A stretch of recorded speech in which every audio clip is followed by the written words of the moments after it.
Live from the amazing KABC Subaru live stage. It's Dr. Drew, Midday Live with Lauren Savan on 790 KABC. Brought to you by the 2018 Subaru Forester. Versatility that inspires. You're up. It's Bing Crosby's birthday, Lauren. Yes. You could swing on a star. That's what this is. That's what this is. Bing Crosby's birthday, everyone. I am very happy to welcome our guest, Ben Shapiro. He's in studio. He's the host of the Ben Shapiro Show. You can hear it nightly on 790 KBC at 9 p.m. Editor-in-chief of the Daily Wire. Ben hosts the top conservative podcast in the nation, and we really do appreciate you coming in. Hey, thanks for having me. I appreciate it. And you just said it before the mics heated up that 790 KBC was something you listened to as a kid. Yeah, it was the first station I ever appeared on, too. Oh, Way back when, when I was 17 years old. Oh, how I came in for an interview. Yeah, Who interviewed you? Was it like Larry, child actually. labor law? Larry Elder, yeah. Not Peter Tilden. He wasn't still here. Yeah. So Lauren we were talking before we had you come on in here about Kanye. Oh, yeah. And she said you had some strong opinions about Yeah, that. no, we were talking about Kanye and his newfound love for Donald Trump, but many conservatives are warning about supporting Kanye West. You were one of them.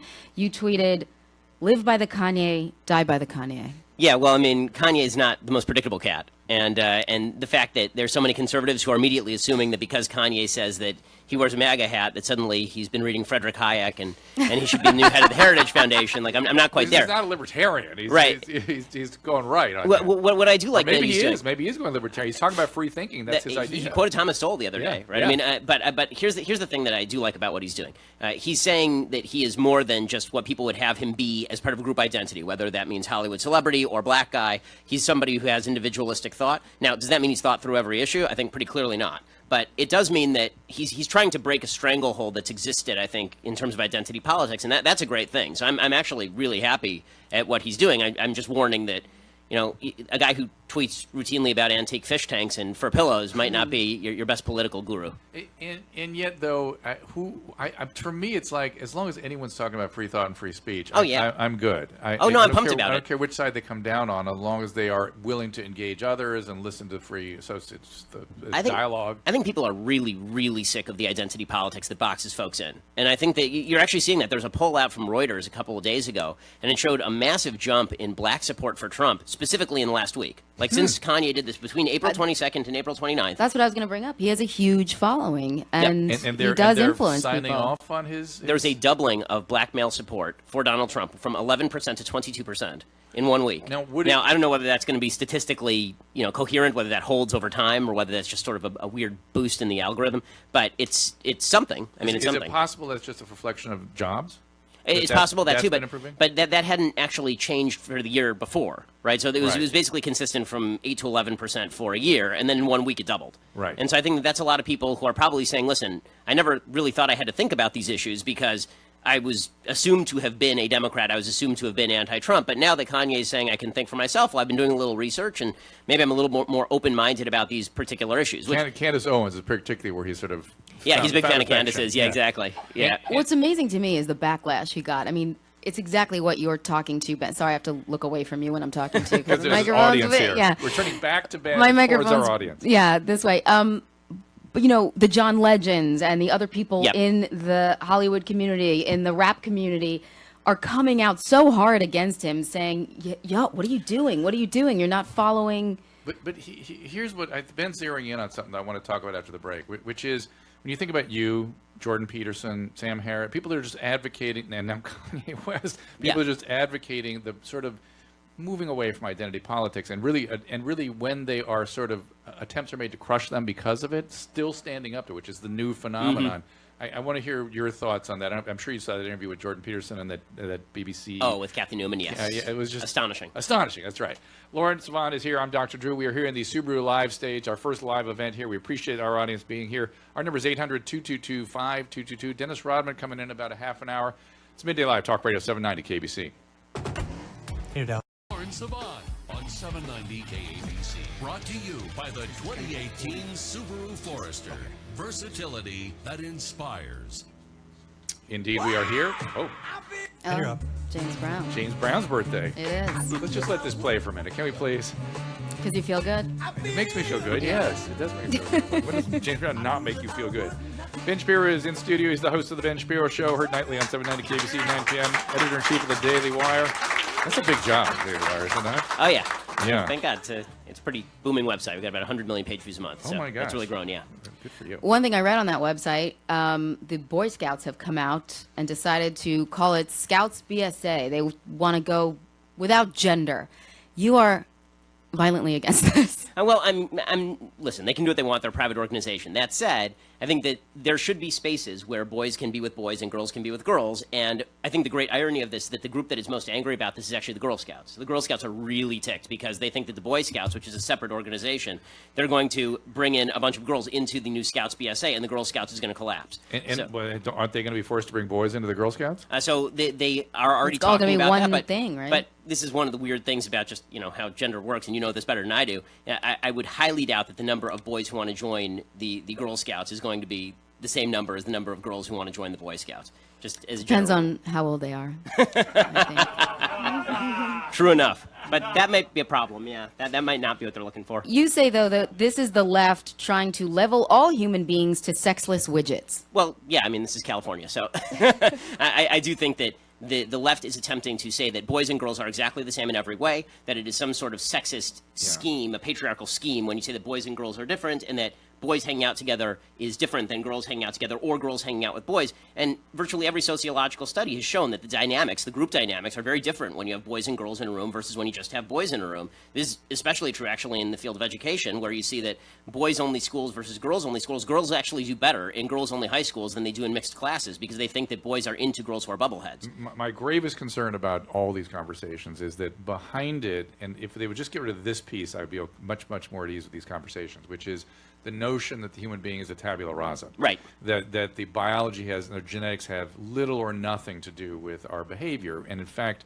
in every behavior or mental illness you can name, it's usually 50 to 60% is accounted for on the basis of genetics alone. And of course, and the other thing is, and this is back to Abraham Lincoln, which Abraham Lincoln had a lot of thoughts about the level playing field. He really wanted everyone to have an equal access to the game of life, or they called it the game of the contest of life, I think he called it. But the idea that we are all equal in all respects is false. It's just false. That's exactly and right. we should be, for everybody to thrive, we need to take these differences and support, what needs to be supportive to get everyone to the point where we're on a level playing field and thriving. Well, this is one of the things that I thought was so interesting is the Boy Scouts, the Scouts BSA now, they said what they were going to do to try and draw girls, they were going to have a lot more STEM badges, right? Science, technology, engineering, and math badges. And I thought to myself, well, that's really not going to be the big driver, since the reality is that the reason there is a dearth of women in STEM fields has less to do with sexism and more to do with the fact that women prefer not to be in STEM fields. I mean, just by choice. There are a lot of women who are not that interested in going into those fields, and it doesn't really have to do with aptitude.